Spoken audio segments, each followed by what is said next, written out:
Mesdames et messieurs, bonjour, ravi de vous retrouver. Maintenant, on va laisser le sérieux de côté pour nous divertir durant cette demi-heure. Au sommaire de votre émission d'aujourd'hui, nous allons bien évidemment, comme tous les jeudis, parler de Donald Trump, un sujet qui va vous intéresser d'ailleurs. On va parler également de magie. Nous parlerons aussi d'une recherche scientifique qui va peut-être être une révolution en matière de médecine. Nous aurons bien évidemment une bande-annonce et plein de choses que vous aurez à découvrir durant cette demi-heure. Donc n'allez nulle part. Votre place est ici avec nous sur Night TV International. Et on commence avec Donald Trump, comme je vous le disais.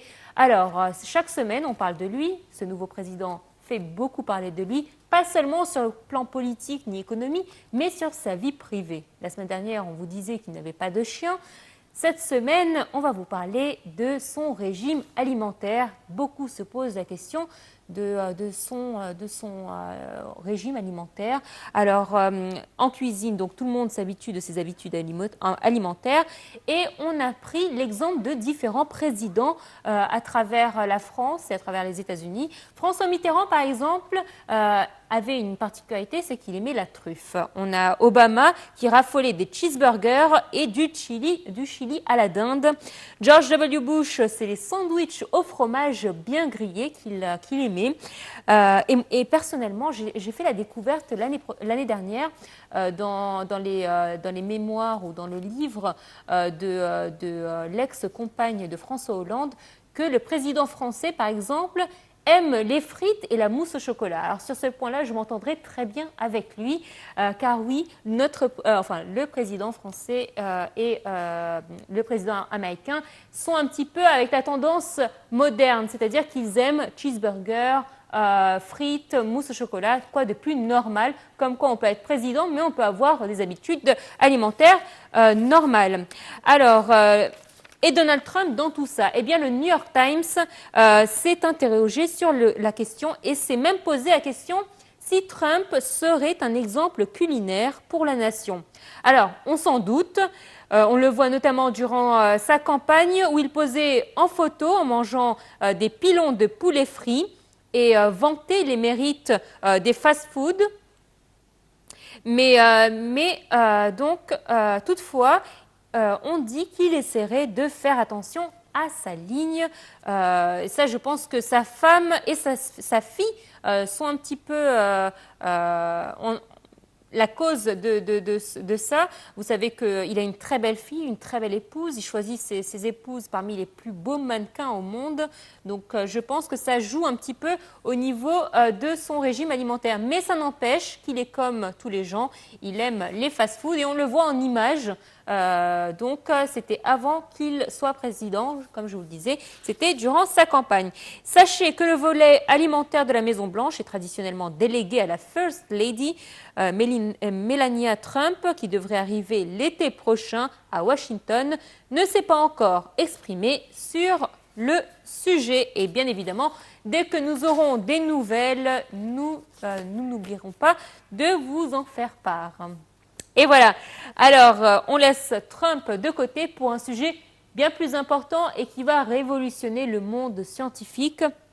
6 mois de tests ont révélé une efficacité à 100% d'un protocole visant à mettre au point une détection précoce du cancer du sein. Et oui, cette recherche a été faite par l'Institut Curie, l'Institut français Curie, qui est spécialisé dans ces recherches scientifiques.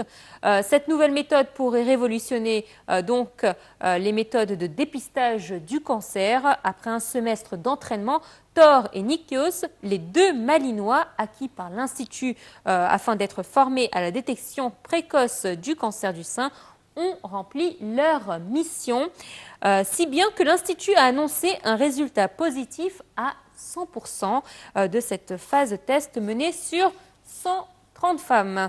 L'étude clinique associera 4 chiens, se déroulera sur une période de 3 ans, entre 2018 et 2021, et s'appuiera sur une sélection de 1000 femmes. De nouveaux chiens, mais cette fois-ci de races différentes, rejoindront les deux Malinois afin de justement démontrer que le protocole est indépendant de la race du chien. Donc voilà, un simple odorat de chien avec un entraînement bien évidemment efficace détectera si la personne a une tumeur ou pas. J'espère que le nombre de chiens qui est venu me renifler était surtout pour sympathiser plutôt que de détecter une sorte de tumeur. Donc tout de suite, je vous propose de voir avec nous ce commentaire plus détaillé sur cette étude. Daisy n'est pas une chienne comme les autres. C'est bien. Bon chien. Dès notre première rencontre, on s'est entendu. J'ai regardé dans ses profonds yeux marrons et j'ai su tout de suite qu'entre nous ça allait marcher. Claire Guest entraîne des chiens à déceler diverses maladies chez les humains. Ce labrador roux n'a que 8 semaines quand il lui est confié. Mais il dispose déjà d'un odorat impressionnant. Nous élevons des labradors pour qu'ils nous aident dans notre travail. Nous faisons notamment appel à leur odorat car nous les utilisons comme sauveteurs. Ils doivent pouvoir retrouver des objets ou des personnes dissimulées. Grâce à cette qualité, nous les dressons aussi à la détection médicale. Après avoir dressé des chiens à repérer le diabète ou des allergies graves, Claire a fait partie des premières personnes à travailler avec des chiens renifleurs pour détecter le cancer. J'avais déjà entraîné des chiens renifleurs de cancer. Quand j'ai eu Daisy, j'avais prévu de la dresser pour ça. Il peut paraître étonnant que les chiens puissent repérer un cancer à l'odeur. Leur odorat est tellement développé qu'ils peuvent déceler des proportions aussi infimes qu'1 sur 1 milliard. Les cellules cancéreuses ont une odeur légèrement différente des cellules saines. Cette différence est beaucoup trop subtile pour l'odorat humain, mais les chiens la perçoivent. Ils disposent d'environ 300 millions de capteurs d'odeur, contre 5 millions chez l'homme. Depuis des années, nous vivons avec des chiens qui auraient pu prévenir bien des maladies ou des états désagréables. Mais nous n'en savions rien. Mais Claire ne se doutait pas que Daisy la préviendrait d'un problème survenu chez elle. La chienne lui a très certainement sauvé la vie. Pendant l'une de nos sessions, elle a commencé à se comporter différemment. Lors d'une promenade, elle n'arrêtait pas de me sauter au visage, de me pousser la poitrine. J'étais assez perplexe. Je ne comprenais pas pourquoi elle faisait ça. Mais j'ai commencé à ressentir une douleur à l'endroit où elle appuyait. Face au comportement de Daisy, Claire décide de passer un examen médical. Elle se souvient encore de l'annonce des résultats. On entend les mots, mais il faut un certain temps pour vraiment les comprendre et réaliser qu'on a un cancer. On se demande ce qui va nous arriver. Si Daisy ne m'avait pas aidé à détecter la tumeur, je ne serais sans doute plus là pour vous en parler. Le traitement de Claire a été un succès. Grâce à Daisy, elle est en rémission depuis 6 mois. Je travaillais dur pour prouver que les chiens avaient cette capacité. Mais je ne me doutais pas que Daisy l'utiliserait justement pour me sauver la vie. Daisy. Daisy fait partie d'un nouveau genre de chien renifleur. Ils sont dressés pour nous sauver. Depuis qu'elle m'a diagnostiqué, Daisy a continué à détecter des cellules cancéreuses. Elle a testé plus de 6000 échantillons d'urine, parmi lesquels elle a décelé plus de 500 cas de cancer. C'est bien. Son taux de réussite au test de l'urine est de 93%. Le taux de réussite de Daisy est supérieur à bien des tests actuels. Et la procédure est bien moins contraignante. Les scientifiques tentent d'exploiter les capacités de chiens comme Daisy pour développer un appareil médical, une sorte de nez électronique. Qu'est-ce qui rend l'odorat des chiens aussi puissant? Les chiens ont 2 systèmes olfactifs. Ils ont donc 2 organes capables de capter les odeurs. Les humains n'en possèdent qu'un seul. Situé à la base des naseaux, l'organe de Jacobson capte les phéromones et autres hormones spécifiques à une espèce.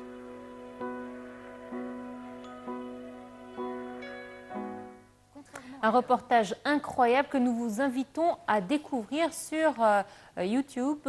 C'est une vidéo dont nous avons emprunté pour vous montrer justement cette nouvelle recherche. Donc vraiment, c'est un sujet très intéressant et très important qui va certainement faire évoluer donc les recherches scientifiques. Allez, tout de suite, je vais vous parler d'un objet. Vous savez que Midi Pile vous donne également des petits conseils, vous donne des astuces, mais aussi vous donne des idées qui viennent tout juste de sortir. Pour les accros de selfies, et je sais que vous êtes nombreux à être contaminés par ce virus, eh bien, sachez que nous savons que vous avez un problème de temps en temps, c'est de vous prendre en photo avec vos amis ou vos compagnons donc à quatre pattes. Pour les chats, bien évidemment, je pense que c'est impossible de les laisser nous fixer pendant un moment et prendre en photo avec. Mais pour les chiens, figurez-vous qu'il y a maintenant une nouvelle méthode qui vient de sortir, c'est le Doggy Ball. Et oui, pour 12 € simplement, vous allez pouvoir faire des selfies à votre chien. Il pourra donc, alors vous voyez, hein, il y a la même barre qui vous permettra de le positionner sur votre portable. Et bien évidemment, étant donné qu'il y a une balle, le chien sera attiré par cette balle et il aura les yeux fixés sur elle, ce qui vous permettra de profiter et de faire de très belles photos sans qu'il ne bouge et sans que son attention soit attirée vers autre chose. Une idée donc qui, je le sais, va faire beaucoup d'heureux, sachant que c'est vraiment très difficile de prendre des animaux en photo. Donc voilà, il y a la solution pour les chiens, peut-être qu'il y aura une future solution pour les chats, peut-être une souris à la place d'une balle. Je ne sais pas, en tout cas, ça ne manque les idées ne manquent pas sur ce niveau-là. Allez, à présent, on va parler de magie. Alors, c'est un certain Américain, Zach King, qui a découvert que son incroyable talent se trouvait dans sa parfaite maîtrise donc des trucages vidéo. Vous savez, il y a une passion ces derniers temps à travers le web, des personnes qui détournent des vidéos et s'amusent à les détourner. Eh bien, il opère sur Vine en réalisant des tours de 6 secondes sur le réseau social. Grâce à son originalité, ce magicien des temps modernes est quasiment devenu une star du web.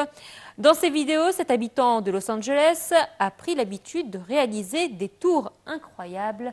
Entre illusions et trucage vidéo, il est devenu maître dans l'art de bluffer les internautes. Et je vous propose de découvrir cette compilation de ses meilleures réalisations qui sont très stupéfiantes. Wow, Zach King in one of the most innovative suits. Zach, can you take a spin for us?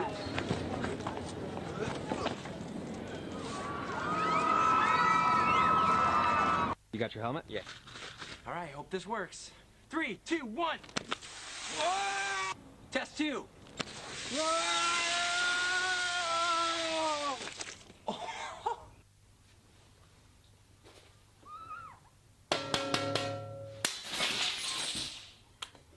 And that's how you like your own video. This is how I do some impossible parallel parking. Photobombing Mac and Ryan shoot. Beep, beep, beep, beep, beep, beep. Grabbing a souvenir from France. Oh, merci beaucoup. This is how I hitchhike. Oh, this is just a picture, and this is a video on a computer screen. Whoa! Okay, ready? Pop it! Oh, yeah! This is Twitter in real life. This is extreme gift wrapping.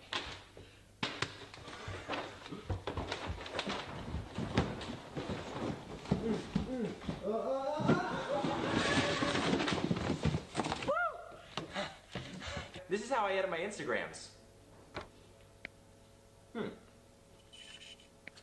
There we go. No. Printing your pets.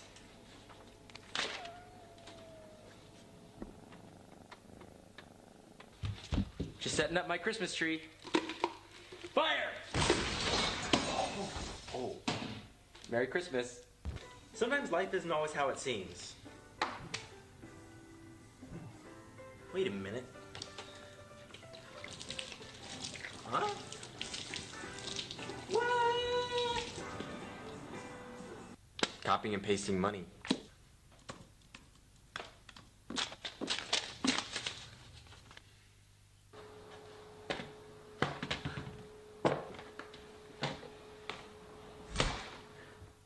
Lifeguarding. No running at the pool.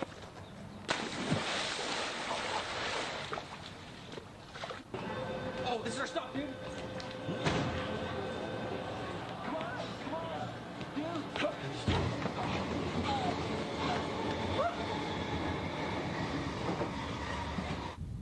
Oh, I'm late to dinner.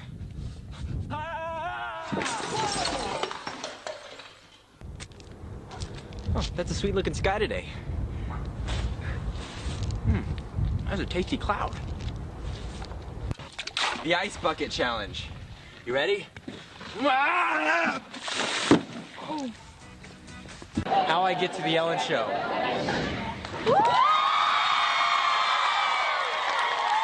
This is the floating vine.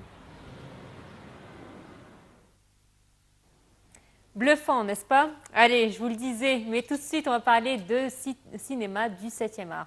Vous savez que depuis quelque temps, le fameux et emblématique boîte de production de dessins animés le plus grand, celui qui a une souris emblématique, Disney donc, essaye de remettre ses classiques à la nouveauté en proposant des films qui reprennent l'histoire de ces fameux contes qui nous ont tous bercés durant notre enfance. Je sais que ceux qui sont plus concernés par ce domaine-là, ce sont les personnes qui sont nées vers les années 70 jusqu'à les années fin 90, puisque c'était vraiment l'âge d'or de cette fameuse boîte de production. Vous avez certainement connu plein de contes et vous avez certainement vu beaucoup de dessins animés. Et jusqu'à maintenant, j'en suis sûre, malgré votre âge, vous continuez de regarder les derniers dessins animés Disney.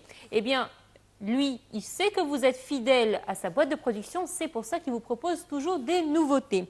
Alors, justement, vous vous souvenez, en 2010, Tim Burton, le grand réalisateur américain, remet au goût Alice au pays des merveilles. Sont ensuite venus Maléfique, un remake de La Belle au bois dormant. Et il y a eu Cendrillon aussi, et dernièrement, il y a eu Le Livre de la jungle. Que des princesses qui ont défilé devant nous. Certainement, vous avez votre princesse préférée. Moi, c'est celle qui, justement, va sortir dans les prochains jours. Il s'agit de La Belle et la Bête. Belle, tout le monde l'a connue avec sa belle robe jaune, eh bien, sera en cinéma, donc dès les prochaines semaines.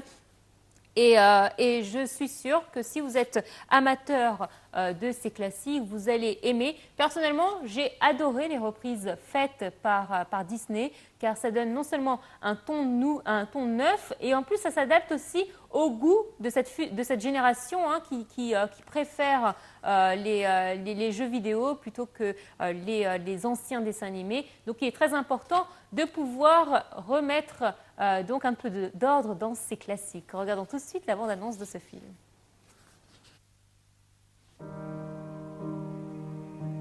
Belle, ma chérie, tu es tellement en avance sur ton temps. Et c'est un tout petit village. Tu es la créature la plus somptueuse de tout l'univers. Personne n'est digne de toi. Les gens ont l'esprit étroit, voilà tout. Mais un village est plus sûr qu'une ville.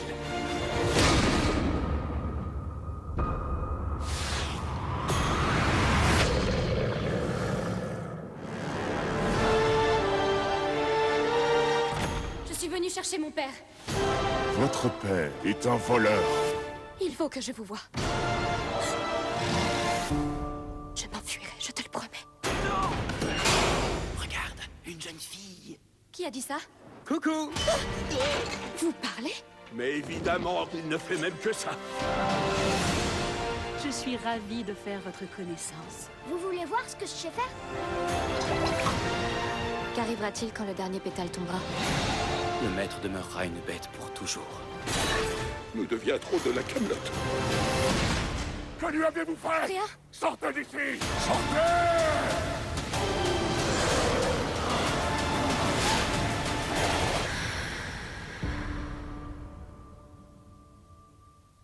Il faut que vous m'aidiez. Tâchez de vous lever. Si c'est bien elle qui doit rompre le sort, vous devez enfin apprendre à aimer. Avez-vous réellement lu tous ces livres? Pas tous. Certains sont en grec.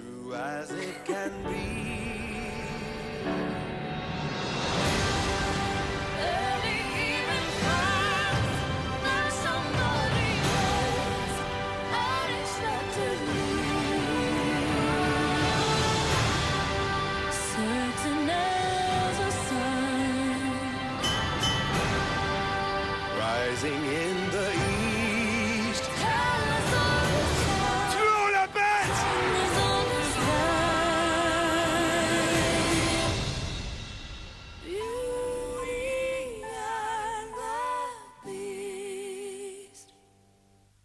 Malheureusement, le temps passe très vite en votre compagnie. On n'a pas pu vous diffuser tout ce que nous vous avions préparé. Mais bon, on va le reporter à la semaine prochaine où on vous donne rendez-vous à midi pile pour une nouvelle édition.